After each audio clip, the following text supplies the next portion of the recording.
الشیطان الرجیم بسم اللہ الرحمن الرحیم۔ اس وقت میرے ہاتھ میں ایک کتاب ہے اشتیاق احمد فن و شخصیت۔ یہ دیکھ لیں میرا ہی ہاتھ ہے تاکہ یہ پتہ چلے، یہ میں ہاتھ ہلا رہا ہوں تاکہ پتہ چلے اس وقت میرے ہاتھ میں ہے۔ یہ بڑی زبردست کتاب ہے، میں چاہوں گا کہ ہر آدمی اس کو خریدے، اور یہ فاروق احمد صاحب نے لکھی ہے، ٹھیک ہے۔ ہم لوگ اشتیاق احمد کے بڑے عاشق لوگ ہوا کرتے ہیں، لیکن میں بتاؤں اشتیاق احمد کے بارے میں اگر ہمارے علم میں کوئی کتاب کچھ اضافہ کرتی ہے تو وہ کتاب واقعتاً اس قابل ہے کہ اس کو پڑھا جائے، اور اس کتاب نے کچھ معلومات میں ہمارے اضافہ کیا ہے۔ ورنہ ہم لوگ یہی سمجھتے رہے بچپن سے اب تک کہ ہمیں اشتیاق احمد کے بارے میں میری کہانی پڑھنے سے بھی کوئی خاص فائدہ نہیں تھا، یہ سمجھتے تھے، لیکن میری کہانی پڑھنے سے بہت فائدہ ہوا ہے، کیونکہ جب ہم نے میری کہانی کا فل ورژن پڑھا تو ہمیں کچھ اور معلومات ہوئیں، لیکن ہم نے جب آدھی پڑھی تھی تو یہی سمجھتے تھے کہ ہم پورے اشتیاق احمد کی زندگی کا احاطہ کر چکے ہیں۔ خیر، لیکن اس کتاب میں کچھ باتیں رہ گئی ہیں۔ دیکھیے، اس میں مکتبہ اشتیاق کا ذکر ہے اور اشتیاق پبلیکیشن کا ذکر ہے، لیکن یہاں اس میں ذکر نہیں ہے کہ انداز پبلیکیشنز اور انداز بک ڈیپو کیوں بنے، کیوں اشتیاق پبلیکیشنز ختم ہوئی، نہیں ذکر ہے اس کے اندر۔ لیکن میں آپ کو ایک بات بتاتا ہوں کہ ہمارا ایک اندازہ ہے، یہ صفحہ 140 ہے، اس پہ انہوں نے ایک جگہ لکھا ہے، میں پڑھ کے سناتا ہوں کہ انہوں نے یہ بات لکھی ہے کہ ان کو کچھ مسائل ہوئے تھے قانونی قسم کے، تو کیا کہتے ہیں، اس میں لکھا ہے اس احتیاط کا تقاضا ہو، ممکن ہے یہ اس احتیاط کا تقاضا ہو جو لازم ہو چلی تھی ریاستی اور حکومتی حلقوں کی طرف سے اپنے سابقہ اسٹریٹجک اثاثوں کے بظاہر زیر عتاب آنے کے بعد۔ اس سے مجھے اندازہ ہوا ہے کہ کچھ مسائل ہوں گے، ہو سکتا ہے کہ وہ انکم ٹیکس کے ہوں جو کہ جبری طور پر ان کی جانب منسوخ کر دیے گئے ہوں، یا کوئی اور وجہ ہو۔ ذرا اس قسم کے مسائل تھے جس کی وجہ سے اشتیاق پبلیکیشنز کے بعد انداز پبلیکیشنز اور پھر انداز بک ڈیپو کی بنیادیں پڑیں۔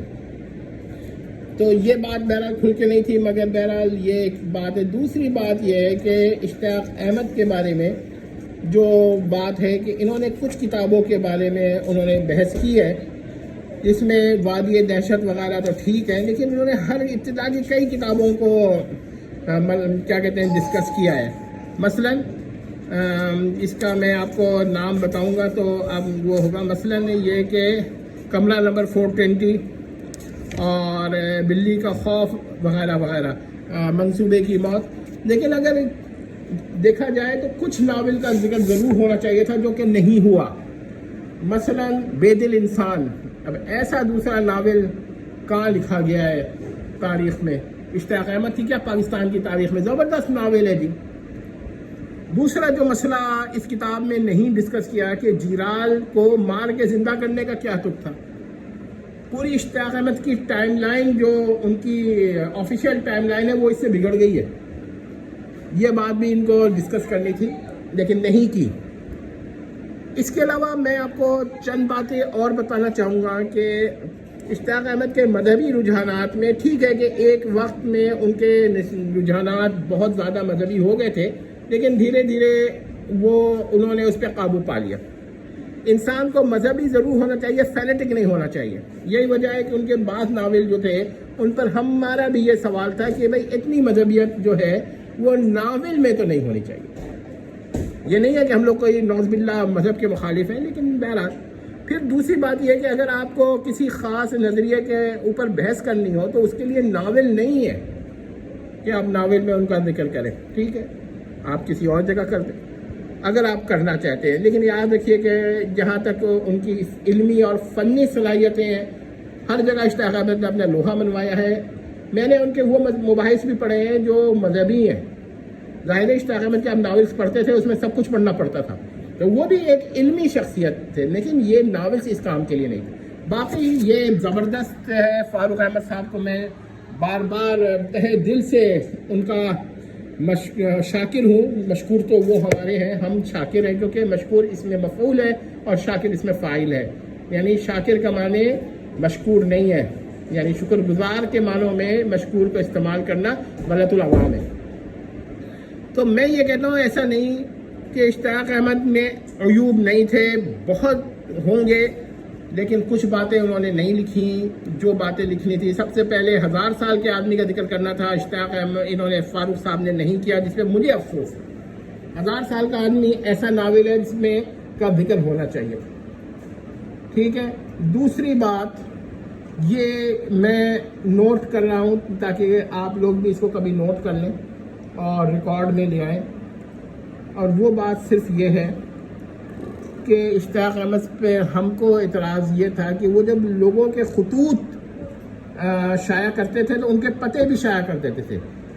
یہ چیز کسی کو پسند نہیں تھی, اس لیے کہ کچھ لوگ ان خطوط کا, اگر کوئی لڑکی ہوتی تھی یا لڑکا ہی ہوتا تھا, ان کو خط لکھ کر اوٹ پٹانگ باتیں لکھتے تھے. ایک دفعہ میں نے بھی اشتیاق احمد صاحب کو خط میں یہ کہا تھا کہ آپ گھر کا پتے نہ لکھیں, یا کم از کم یہ جو کہے کہ میری پتے لکھیں اسی کے لکھیں, ورنہ نہ لکھیں.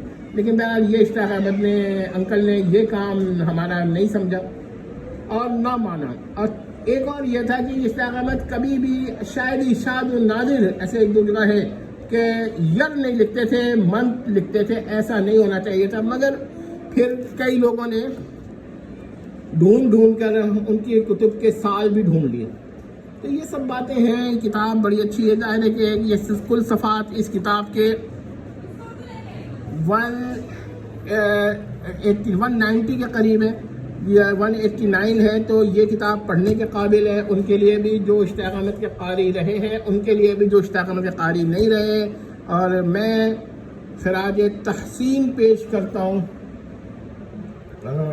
فاروق احمد صاحب کو کہ انہوں نے محمود فاروق فرزانہ کے فاروق کی طرح آخری انسپکٹر جمشید اور کامران مرزا کے مصنف اشتیاق احمد کا خدمت کی ہے, اور یہ کتاب لکھ کر ان کو علمی حلقوں میں ایک ستون بنا دیا ہے. لیکن میں ایک بات بتاؤں, وہ اس کتاب کے محتاج نہیں تھے, اور فاروق احمد صاحب بھی میری بات یہ مانیں گے کہ اشتیاق احمد کسی کی تعریف کا محتاج نہیں تھا, نہ ہے نہ ہوگا, کیونکہ وہ خود ایک تعریف بن گیا.